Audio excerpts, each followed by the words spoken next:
Yuk kita masak lagi yang bikin boros nasi guys, cumi sambal pete. Langsung aja aku ajarin. Pertama kita siapkan bahan-bahan untuk sambalnya, pakai cabai merah, bawang merah dan bawang putih 2:1, bawang merahnya harus lebih banyak. Dan kita blender menggunakan minyak yang lumayan banyak supaya pas di blender bisa benar-benar halus.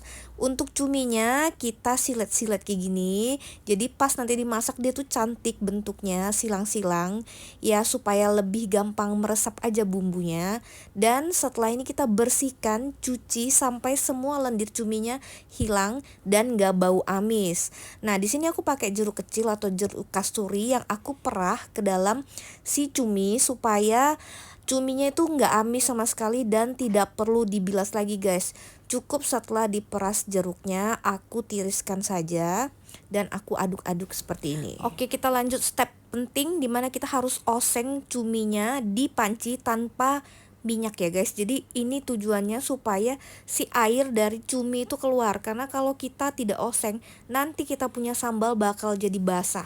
Kalian lihat setelah dioseng setengah mateng atau ya mendekati mateng, itu akan keluar air banyak seperti ini. Ini yang akan bikin sambal kita tuh basah kalau kita tidak oseng dan buang airnya. Nah kalau udah, kita lanjut ke pembuatan sambal. Sambal yang udah kita blender tadi kita tumis dengan minyak ya sampai nanti bener-bener cantik kayak gini warnanya. Dan kita masukkan aromatik seperti serai geprek, daun jeruk, tomat iris, dan kalau udah mulai mateng kita masukin si petainya. Pastikan tumisan cabenya itu tidak langu, benar-benar matang.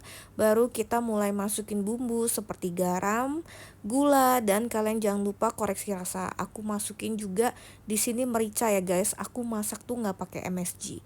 Nah ini setelah pecah minyak, kita masukin si cumi yang udah tadi kita oseng. Tinggal kita aduk-aduk sampai merata dan cuminya benar-benar mateng.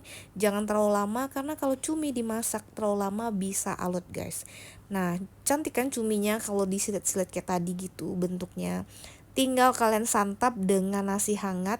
Ini cabenya nggak boleh pelit karena kalian lihat berbumbu banget. Kalau pelit itu nanti jadinya sambal cuminya tuh kering kayak nggak banyak cabai, dan ini juga tidak terlalu berminyak. Kalau masakannya seperti ini guys, sudah pasti bikin boros nasi. Selamat mencoba.